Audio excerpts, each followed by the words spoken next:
Tuhan Yesus sebelum ia disalibkan, ia mengajak para muridnya untuk berkumpul bersama menikmati perjamuan terakhir.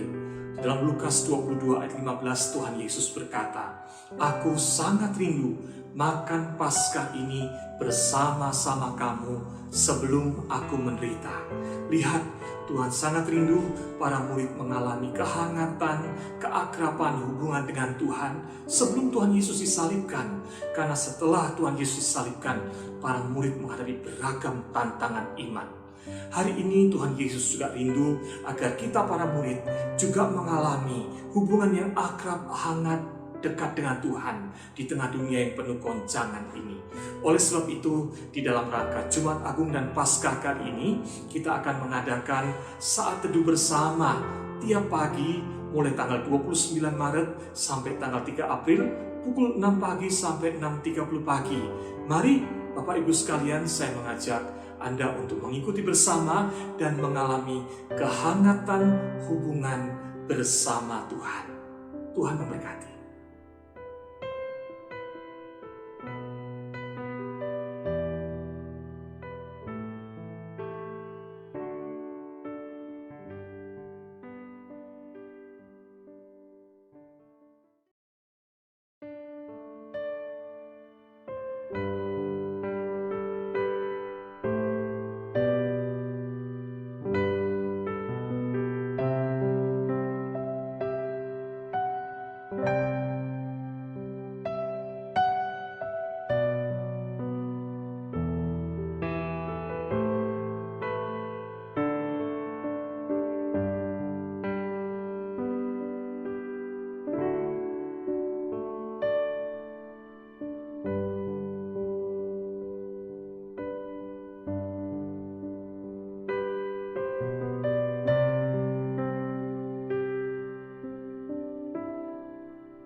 Tuhan Yesus sebelum ia disalibkan, ia mengajak para muridnya untuk berkumpul bersama menikmati perjamuan terakhir.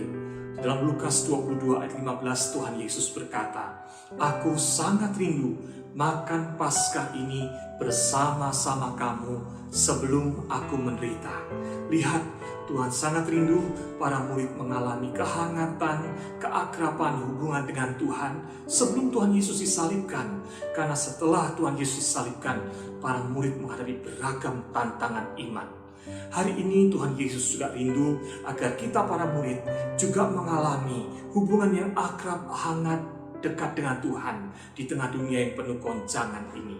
Oleh sebab itu, di dalam rangka Jumat Agung dan Paskah kali ini, kita akan mengadakan saat teduh bersama tiap pagi mulai tanggal 29 Maret sampai tanggal 3 April pukul 6 pagi sampai 6.30 pagi.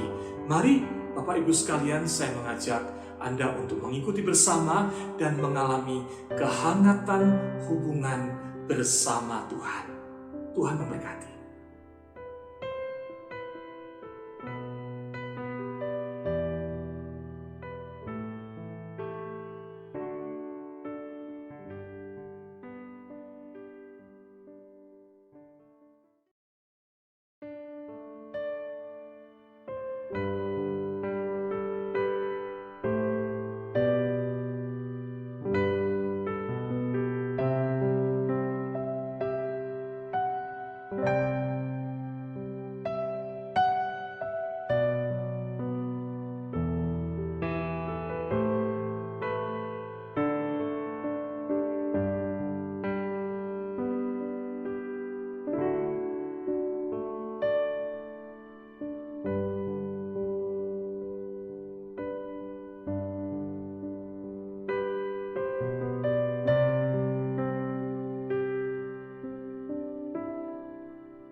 Selamat malam Bapak Ibu Saudara sekalian. Shalom. Sebelum kita memulai ibadah doa kita pada malam hari ini, mari kita mengambil saat teduh sejenak untuk mempersiapkan akan hati kita.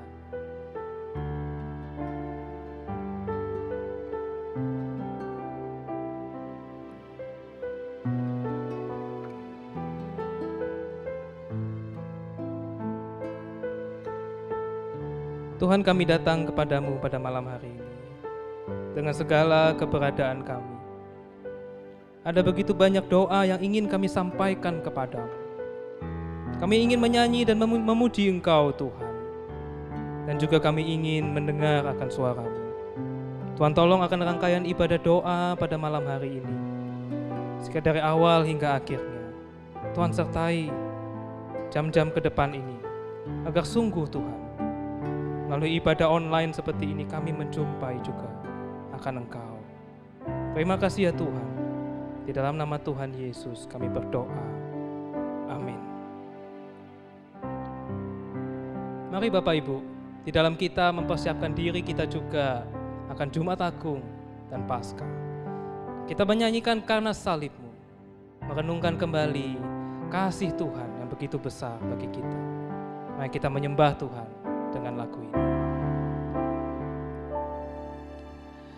Hanya Kau Tuhan di hidupku, Kau berikan hidup yang baru. Darah-Mu menyucikan, pulihkan hatiku. Ku nyatakan Kaulah segalanya.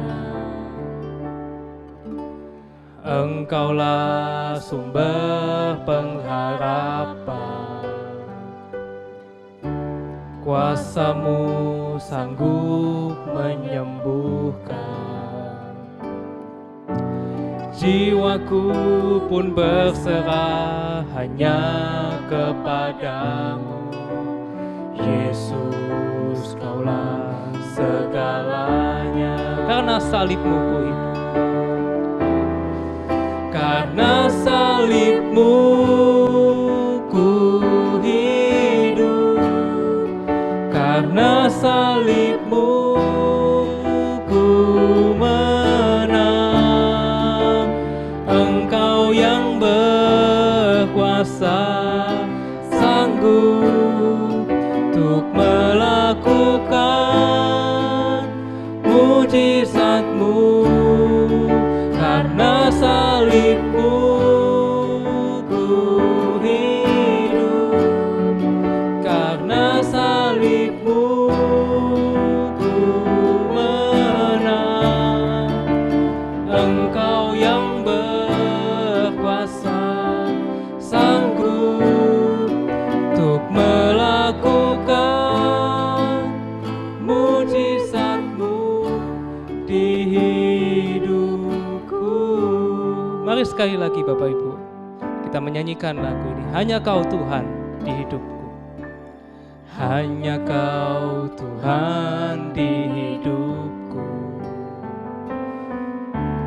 Kau berikan hidup yang baru. Darah-Mu menyucikan, pulihkan hatiku. Ku nyatakan Kaulah segalanya. Engkaulah sumber pengharapan, kuasa-Mu sanggup menyembuhkan. Jiwaku pun berserah hanya kepadamu.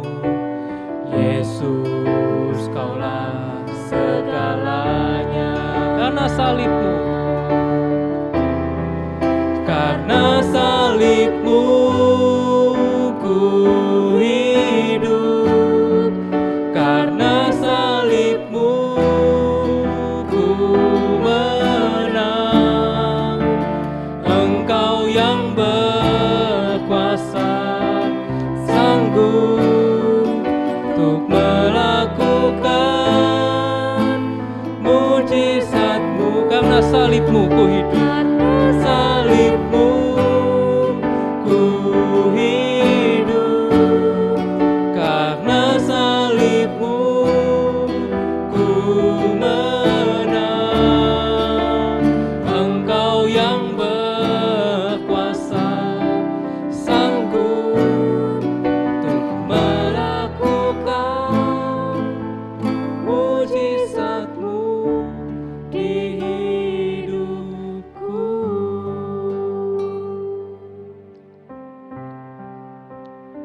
Bapak Ibu, tiba saatnya kita menaikkan pokok-pokok doa kita. Yang pertama, mari kita menaikkan syukur kita akan hidup dan anugerah Tuhan yang sudah dikaruniakan kepada kita. Terutama kita berdoa, menaikkan syukur akan anugerah keselamatan yang sudah dikerjakan oleh Tuhan kita Yesus Kristus di kayu salib. Mari kita berdoa. Tuhan, tidak henti-hentinya kami mengucap syukur kepadamu. Terutama Tuhan oleh anugerah keselamatan, anugerah hidup yang Kau berikan kepada kami. Hidup yang kami dapatkan oleh karena kematian anak-Mu Tuhan kita, Tuhan Yesus Kristus. Oh Tuhan, tidak ada yang bisa kami lakukan untuk membalas akan kasih karunia-Mu yang berlimpah-limpah di dalam kehidupan kami. Selain ungkapan syukur kami, selain hati kami yang kami persembahkan kepadamu. Oleh sebab itu Tuhan, tolong kami. Di dalam hidup kami mau Tuhan mempersembahkan segala sesuatunya kepadamu. Kami persembahkan keluarga kami, mempersembahkan pekerjaan kami, mempersembahkan segala sesuatu yang kami lakukan untuk kemuliaan-Mu ya Tuhan. Terima kasih Tuhan, terima kasih. Di dalam nama Tuhan Yesus kami berdoa. Amin. Yang kedua, mari kita berdoa. Rencananya pada bulan Juli 2021 beberapa sekolah di beberapa wilayah di Indonesia akan mulai dibuka. Mari kita berdoa agar sekolah-sekolah yang dibuka kembali bisa mengikuti protokol kesehatan dengan baik, agar tidak lagi menambah jumlah kasus positif. Berikan hikmat kepada guru-guru dan juga para murid agar bisa melakukan proses belajar mengajar dengan baik. Mari kita berdoa. Tuhan, kami berdoa untuk rencana pemerintah. Pada tahun ajaran yang baru nanti akan membuka kembali sekolah. Tuhan, di tengah ketidakpastian seperti ini, di tengah pandemi yang kami tidak tahu kapan akan berakhir, dunia pendidikan Tuhan goncang oleh karena pandemi ini. Dan tidak ada pilihan dalam beberapa kasus. Sekolah-sekolah tertentu terpaksa membuka sekolah. Oleh karena jika dipaksakan terus-menerus online, maka perkembangan anak-anak juga tidak akan baik Tuhan. Oleh sebab itu berikan hikmat kepada kepala sekolah, para guru, para pengajar Tuhan, untuk bisa mendesain suatu proses belajar mengajar yang kondusif, yang mematuhi protokol kesehatan dengan baik. Dan tolong juga para murid nantinya untuk bisa mengikuti proses tersebut dengan baik. Oh Tuhan, kami menyerahkan doa ini hanya kepadamu ya Tuhan. Di dalam nama Tuhan Yesus kami berdoa. Amin. Selanjutnya mari kita berdoa untuk pemerintah dalam menyusun strategi pemulihan di sektor pariwisata. Sektor yang paling akhir pulih tapi sekaligus juga yang paling awal terdampak pandemi ini. Supaya seluruh pelaku jasa wisata tetap dapat bertahan, beradaptasi, berinovasi dan melakukan kolaborasi supaya kembali bangkit. Mari kita berdoa untuk hal ini. Tuhan, kami berdoa untuk pemerintah kami, khususnya dalam menggumulkan akan sektor pariwisata, sektor yang sejak semula terdampak oleh pandemi, dan tentu saja yang akan paling akhir pulih, dan sampai sekarang pun masih bergumul ya Tuhan. Kami mendengar kabar bahwa di Bali banyak sekali PHK, banyak orang mengalami penderitaan. Oh Tuhan, sehingga Engkau berbelas kasihan kepada bangsa kami. Berikan hikmat kepada para pemerintah untuk bisa memikirkan suatu inovasi-inovasi yang terbaik untuk bisa menghidupkan kembali sektor ini ya Tuhan. Dan segalanya juga boleh kami kembalikan untuk kemuliaan-Mu. Terima kasih ya Tuhan. Di dalam nama Tuhan Yesus kami berdoa. Amin.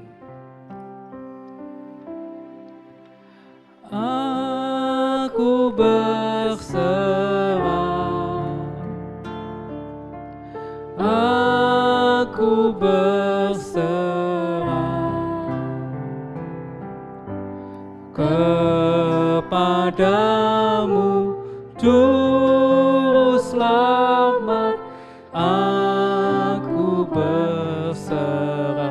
Mari Bapak Ibu kita menyanyikan lagu ini. Berserah kepada Yesus, tubuh, roh, dan jiwaku. Ku kasihi, ku percaya, ku ikuti Dia terus. Aku berserah, aku berserah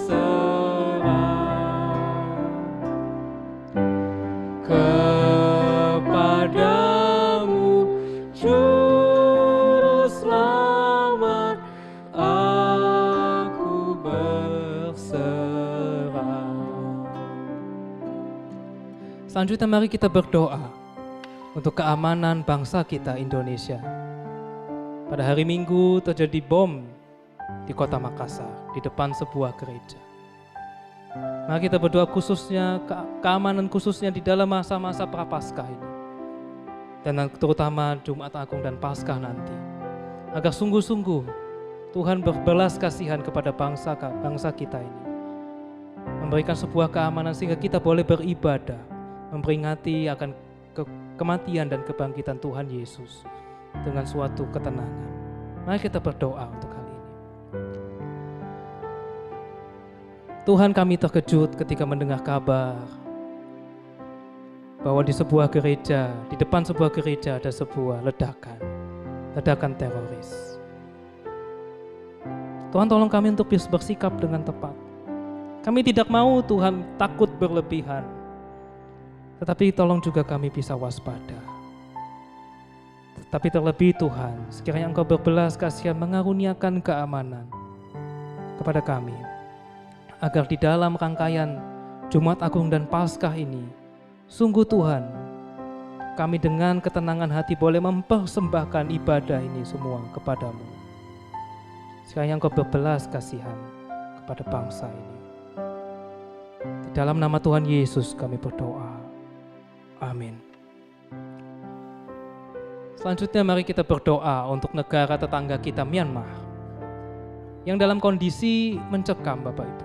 Jumlah pengunjuk rasa dan pasukan keamanan tewas terus bertambah dan hampir seluruh kota itu lumpuh. Kiranya ada perdamaian dan penyelesaian antara pemerintah dan oposisi. Doakan masyarakat juga yang terdampak agar Tuhan melawat mereka. Mari kita berdoa. Tuhan, kami juga berdoa untuk negara Myanmar yang mengalami krisis politik akibat sebuah kudeta militer. Dan kami percaya juga ada banyak anak-anak-Mu yang berada di negara itu.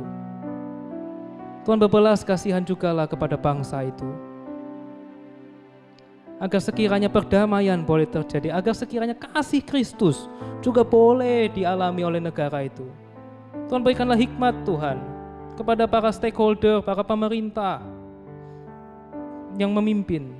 Juga berikanlah belas kasihan agar mereka itu juga tidak lagi melakukan kekerasan, agar pembunuhan itu boleh dihentikan. Dan tolong juga anak-anak-Mu yang ada di sana.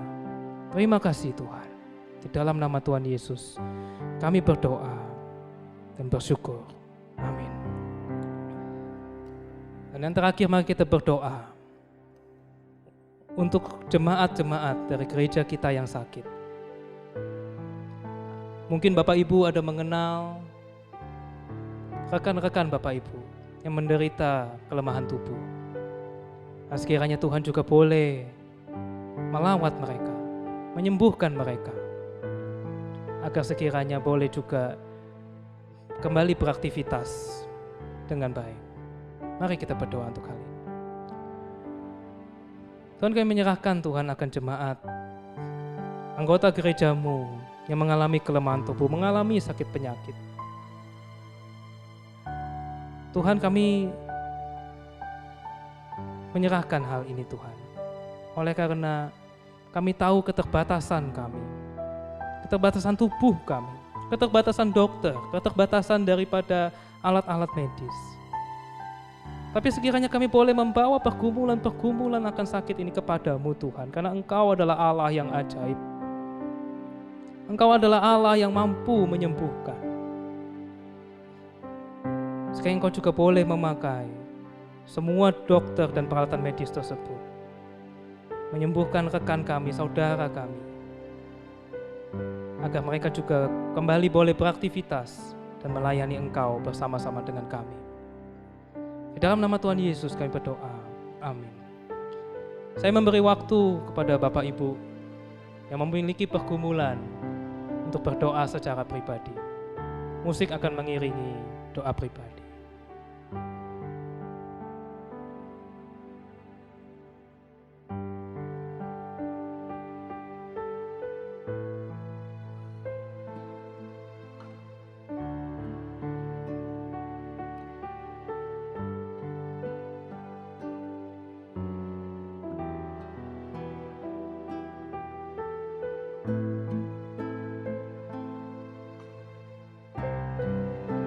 Bapak Ibu, tiba saatnya kita mempersiapkan hati dan pikiran kita untuk mendengarkan firman Tuhan. Mari kita menyanyikan lagu Bagaikan Bejana. Di tangan Tuhan hidup kita bagailah sebuah bejana. Bagaikan bejana siap dibentuk, demikian hidupku di tanganmu. Dengan urapan kuasa rohmu, ku dibaharui selalu. Jadikan ku alat dalam rumahmu, inilah hidupku di tanganmu.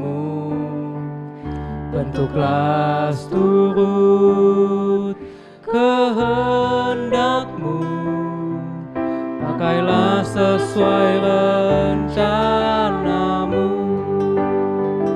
Ku mau sepertimu Yesus, mau sepertimu Yesus, disempurnakan selalu.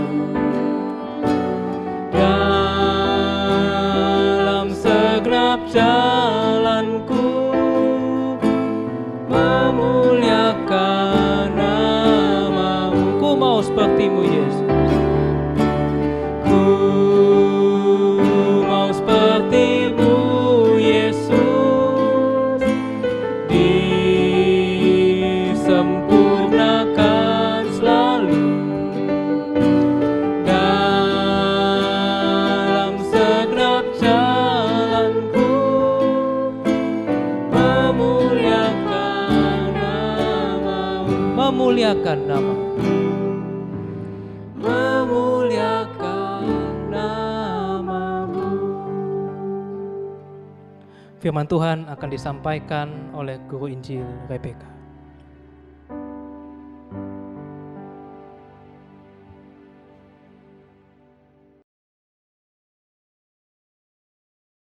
Shalom, Bapak Ibu Saudara yang terkasih di dalam Tuhan Yesus Kristus. Mari kita berdoa sebelum kita mendengarkan firman Tuhan. Bapa kami yang di surga, terima kasih untuk malam hari ini. Kami bersyukur karena kami masih diberikan kesempatan untuk boleh melakukan kebaktian doa pada malam hari ini. Kami sangat bersyukur karena sepanjang hari ini Engkau sudah boleh memimpin kami, sehingga pada saat ini Tuhan kami mau menyendengkan telinga kami untuk boleh mendengarkan akan sabda-Mu. Mohon pimpinanmu dan pakailah hamba-Mu yang terbatas ini untuk boleh menyampaikan isi hati-Mu. Terima kasih ya Tuhan, berasaralah di tengah-tengah kami, di hati kami. Di dalam nama Tuhan Yesus Kristus kami berdoa. Amin. Saudara terkasih, mari kita membuka Alkitab kita. Atau Bapak Ibu bisa bersama-sama dengan saya membaca firman Tuhan yang ditayangkan di layar Bapak Ibu dalam 1 Korintus pasal yang ke-11, 1 Korintus pasal yang ke-11, ayat yang ke-23 sampai ayat yang ke-29. 1 Korintus 11 ayat 23 sampai 29. Begini firman Tuhan. Sebab apa yang telah kuteruskan kepadamu, telah aku terima dari Tuhan, yaitu bahwa Tuhan Yesus pada malam waktu ia diserahkan, mengambil roti, dan sesudah itu ia mengucap syukur atasnya. Ia memecah-mecahkannya dan berkata, inilah tubuhku yang diserahkan bagi kamu. Perbuatlah ini menjadi peringatan akan aku. Demikian juga ia mengambil cawan sesudah makan lalu berkata, cawan ini adalah perjanjian baru yang dimateraikan oleh darahku. Perbuatlah ini setiap kali kamu meminumnya menjadi peringatan akan aku. Sebab setiap kali kamu makan roti ini dan minum cawan ini, kamu memberitakan kematian Tuhan sampai ia datang. Dan barang siapa dengan cara yang tidak layak makan roti atau minum cawan Tuhan, ia berdosa terhadap tubuh dan darah Tuhan. Karena itu hendaklah tiap-tiap orang menguji dirinya sendiri dan baru sesudah itu ia makan roti dan minum dari cawan itu. Karena barang siapa makan dan minum tanpa mengakui tubuh Tuhan, ia mendatangkan hukuman atas dirinya. Saudara yang terkasih, sedemikian jauh kita membaca firman Tuhan. Saudara, gereja memiliki 2 upacara yang penting, yaitu yang pertama baptisan kudus dan yang kedua adalah perjamuan kudus. Dan malam hari ini kita akan fokus kepada pembahasan tentang perjamuan kudus. Saudara, apa yang menjadi hal penting di dalam perjamuan kudus? Atau apa yang menjadi makna dari perjamuan kudus ini? Malam ini kita akan melihat 3 poin penting yang berkaitan dengan perjamuan kudus yang kita makan dalam satu perjamuan dengan Tuhan. Saudara, poin yang pertama adalah ketika kita berbicara soal perjamuan kudus, maka itu adalah sesuatu yang berbicara mengenai masa lalu. Ya, masa lalu. Pada waktu kita menerima perjamuan kudus, maka makna apa yang dimunculkan dalam dalam perjamuan kudus itu? Tuhan Yesus berkata, pada waktu engkau melakukan itu, lakukanlah itu sebagai suatu peringatan akan aku. Berarti Bapak Ibu Saudara, pada waktu kita melakukan perjamuan kudus, maka perjamuan itu adalah sesuatu sarana yang Tuhan pakai, baik itu roti maupun anggur. Untuk apa? Untuk mengingat kembali akan hari penebusan yang Kristus lakukan bagi kita di atas kayu salib. Saudara terkasih, ada satu tradisi di dalam kehidupan orang-orang Israel, yaitu mereka merayakan suatu perayaan Paskah dalam kehidupan mereka. Pada waktu Yesus membuat perjamuan kudus itu adalah suatu hari di mana dia menghadiri perayaan Paskah yang dilakukan oleh umat Yahudi. Perayaan Paskah ini berbicara mengenai apa, saudara? Yaitu mereka memperingati hari di mana Tuhan Allah membawa orang Israel keluar dari perbudakan di Mesir melalui 10 tula. Sampai akhirnya ketika masuk ke dalam tula yang ke-10, kematian anak sulung, saudara, di mana Tuhan perintahkan untuk mengoleskan darah domba jantan ya yang berusia 1 tahun, benar-benar tidak bercacat sama sekali, dan kemudian darahnya dioleskan di ambang pintu rumah-rumah orang Israel. Dan akibat dari tindakan ini, saudara, maka setiap anak sulung orang Israel tidak mengalami kematian anak sulung, tetapi hanya orang Mesir yang mengalami kematian anak sulung. Saudara terkasih, akibat peristiwa itu, maka orang-orang Israel kemudian diizinkan oleh Firaun, sebenarnya bukan diizinkan saudara, tapi diusir oleh Firaun keluar dari Mesir dan pergi menuju tanah perjanjian yang Tuhan sudah janjikan dalam kehidupan mereka. Saudara, oleh sebab itu, maka setiap tahun di dalam tanggal tertentu, saudara, orang-orang Israel mereka melakukan hari Paskah, merayakan hari Paskah. Mereka mengingat peristiwa itu dengan makan roti yang tidak beragi. Mereka makan daging domba, lalu mereka makan, minum cawan di situ sebagai suatu tanda peringatan akan hari di mana bangsa Israel dibawa keluar dari Mesir oleh Tuhan Allah. Tapi saudara yang terkasih, pada waktu malam itu, sebelum Yesus Kristus disalibkan, Tuhan Yesus menjalankan tradisi ini, saudara. Selama dia ada di dalam dunia, dia mengikuti perjamuan Paskah itu di dalam kehidupannya. Tetapi pada malam terakhir, ketika dia akan ditangkap kemudian disalibkan, dia mengadakan suatu perubahan yang besar, saudara. Suatu perubahan yang besar terhadap peristiwa Paskah yang dilakukan oleh orang-orang Yahudi, saudara. Saudara, Alkitab mencatat, Yesus kemudian mengambil roti yang ada di tangannya. Dia mengambil roti yang ada, dia kemudian memecahkannya. Kemudian Tuhan Yesus berkata, inilah tubuhku yang dipecah-pecahkan bagimu. Lakukan ini untuk peringatan bagi aku. Lalu dia mengambil cawan yang ada di situ, kemudian dia berkata, inilah cawan perjanjian yang dimateraikan dengan darahku. Berbuatlah ini untuk memperingati akan aku. Saudara, disinilah letak perubahan yang besar di dalam kehidupan orang-orang Kristen. Kalau orang-orang Yahudi setiap kali masuk ke dalam hari raya Paskah, saudara, maka mereka selalu melihat kembali akan peristiwa bagaimana Allah mengeluarkan mereka dari perbudakan di Mesir. Bahkan sampai hari ini, saudara, mereka tetap lakukan itu hanya untuk mengingat peristiwa itu. Saudara yang terkasih, mereka melewatkan peristiwa yang sesungguhnya, yaitu Yesus yang mati sebagai domba Paskah bagi dosa-dosa mereka. Tetapi kita sebagai orang-orang Kristen hari ini, ketika melihat kembali ke belakang, kita tidak lagi melihat darah anak domba jantan yang darahnya dioleskan di ambang pintu seperti orang-orang Israel. Kita tidak lagi melihat pada peristiwa perbudakan orang-orang Israel di Mesir dan peristiwa keluarnya mereka dari Mesir. Tetapi hari ini, saudara, perjamuan kudus yang kita lakukan, kita diajak untuk melihat kepada peristiwa salib Kristus, saudara.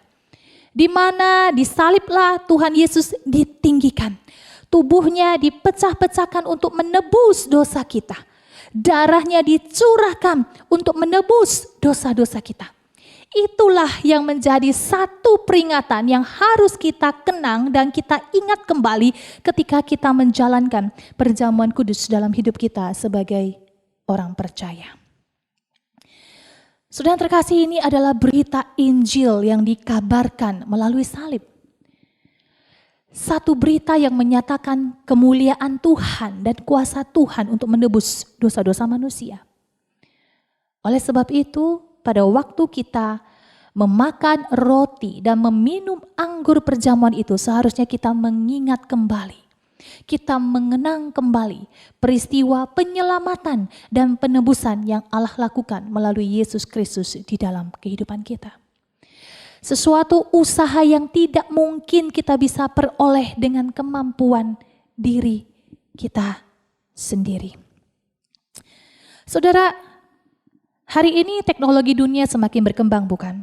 Bahkan kebudayaan manusia pun berkembang.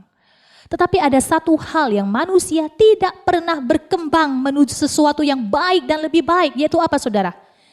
Dosa. Manusia akan terus menuju kepada dosa. Saudara yang terkasih, bagaimanapun teknologi berkembang dengan pesat sekali, kebudayaan sepertinya kelihatannya baik.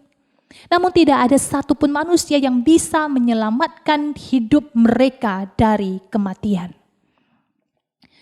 Saudara kasih, sepertinya seolah-olah teknologi bisa memperpanjang usia manusia, bukan? Tapi sesungguhnya manusia tidak pernah bisa memiliki perpanjangan usia karena kita ada di dalam hukum dosa.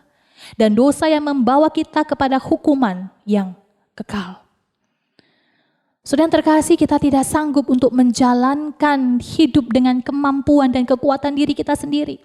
Kita butuh Injil, kita butuh penebusan Kristus di dalam hidup kita.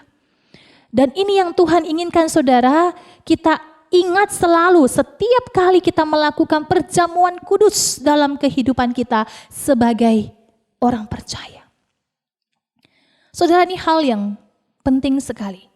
Pada waktu kita makan perjamuan kudus ini, kita juga harus menjaga jangan sampai diri kita jatuh ke dalam suatu kehidupan dosa.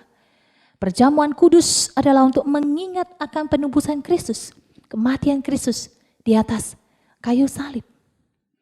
Saudara terkasih, maka makna kedua dari perjamuan kudus ini adalah sesuatu yang memiliki dampak pada hari ini. Tadi kita berbicara soal masa lalu, tetapi perjamuan juga berbicara soal dampak pada hari ini. Bukan sesuatu yang hanya berbicara mengenai masa lalu, tetapi berbicara tentang hari ini.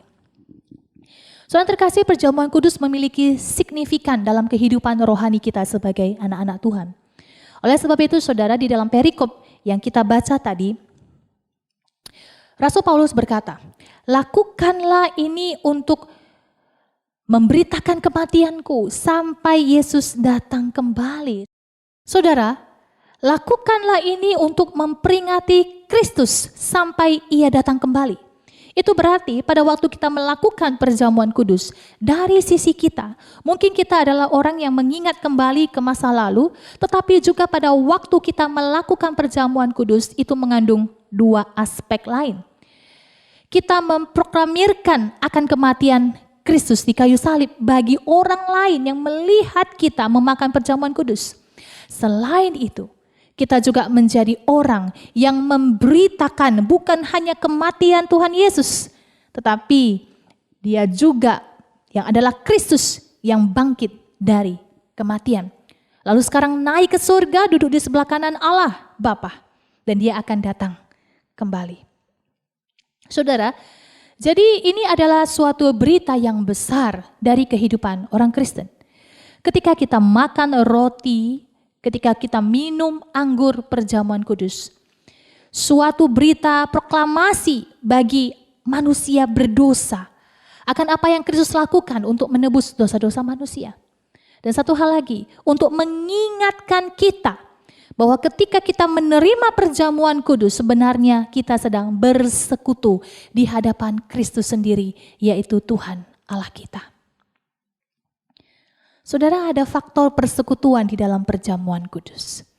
Faktor persekutuan di dalam kematian, faktor persekutuan di dalam kebangkitan, tetapi juga faktor persekutuan di mana kita duduk bersama dengan saudara seiman menghadap Tuhan melalui perjamuan kudus.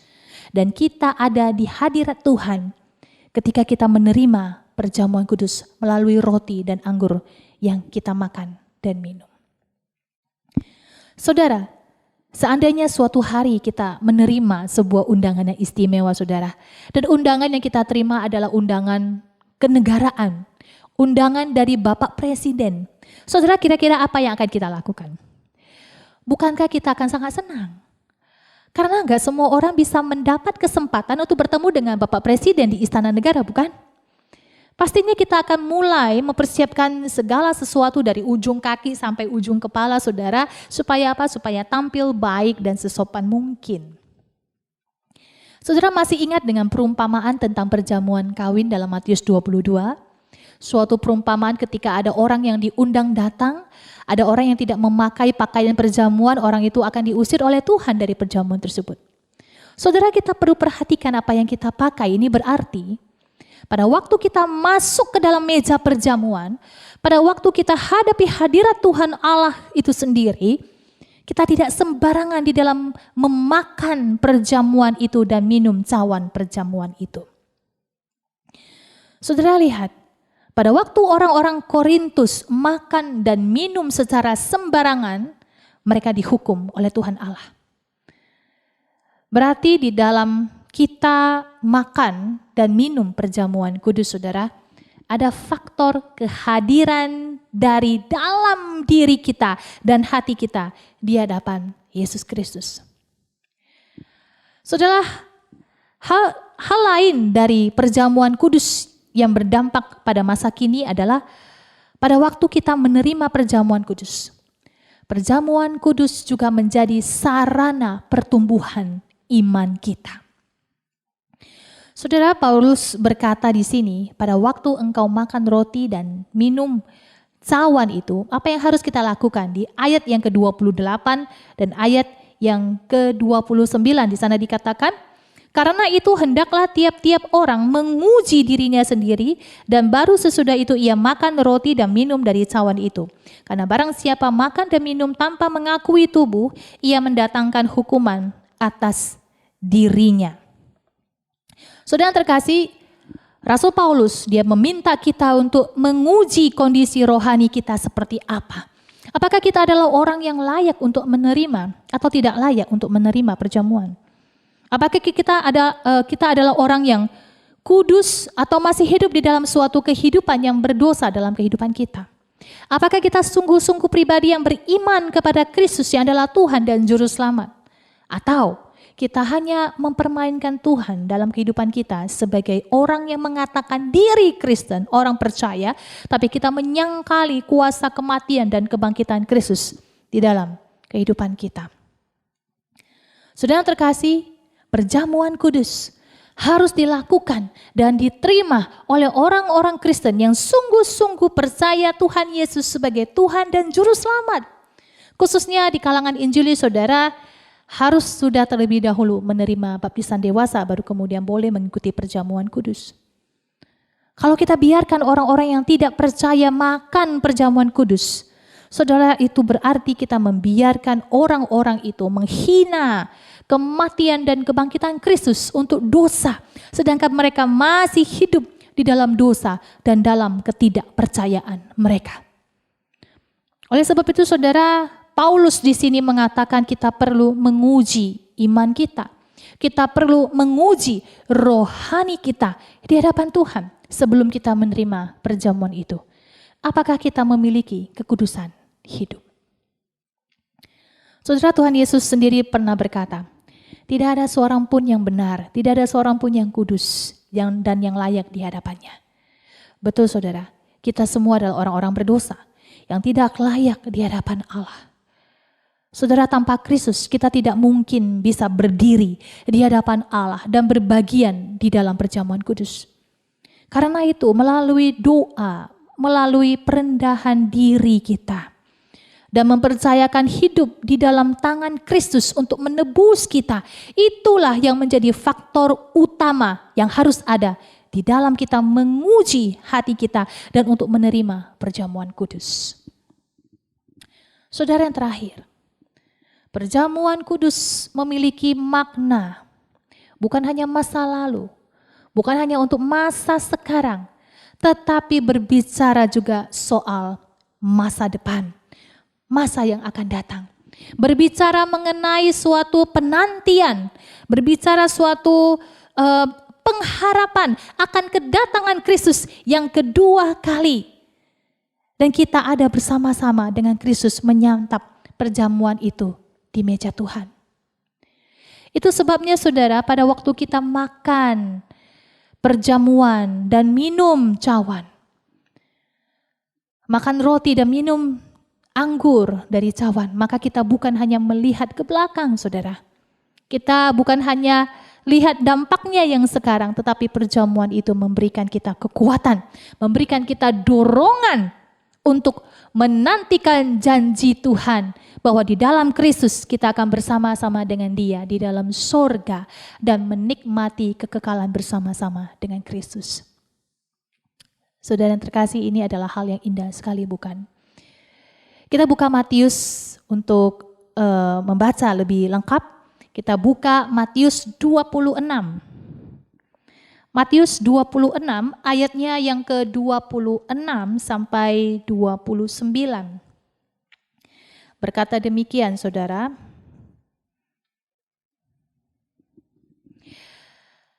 Dan ketika mereka sedang makan, Yesus mengambil roti, mengucap berkat, memecah-mecahkannya lalu memberikannya kepada murid-muridnya dan berkata, ambillah, makanlah, inilah tubuhku.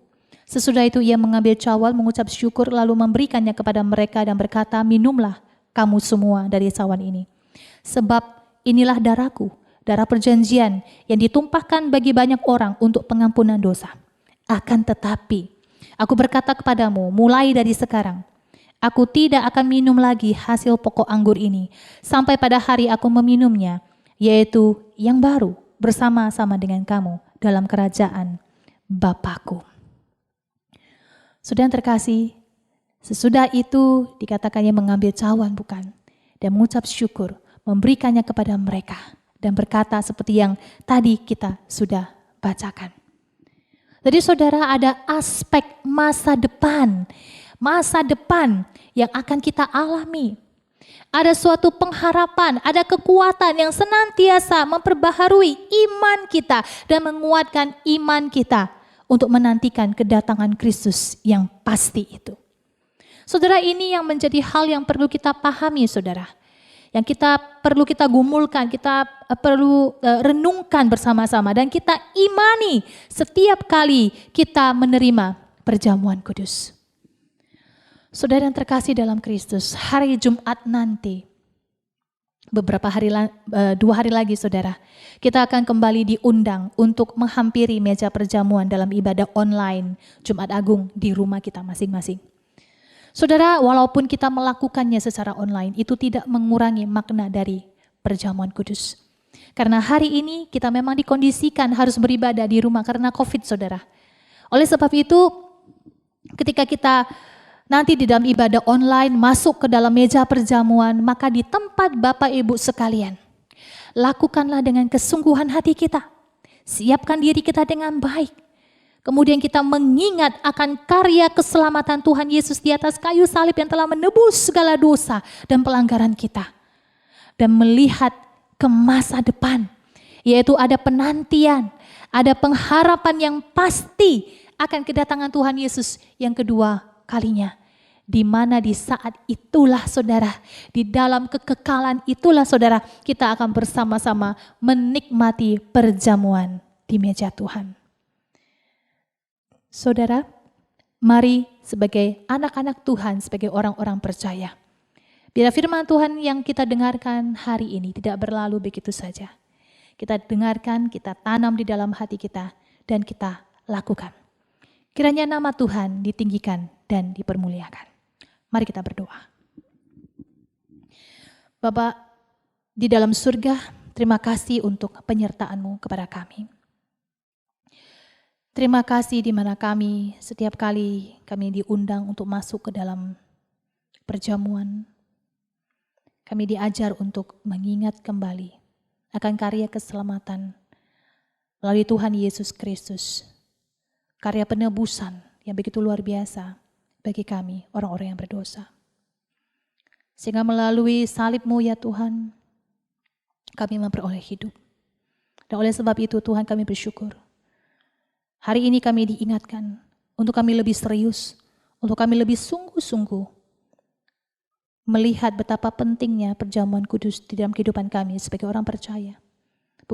Bukan cuma untuk hari ini ya Tuhan, tetapi untuk masa yang akan datang Tuhan kami tahu ada penantian yang pasti, ada pengharapan yang pasti akan kedatangan Engkau yang kedua kali dan akan menyambut kami untuk masuk ke dalam perjamuan di meja-Mu ya Tuhan. Terima kasih untuk kebenaran firman Tuhan hari ini. Tuhan kiranya memberkati. Di dalam nama Tuhan Yesus Kristus kami berdoa. Amin. Saudara yang terkasih, demikianlah kebaktian doa pada malam hari ini. Kiranya Tuhan Yesus memberkati.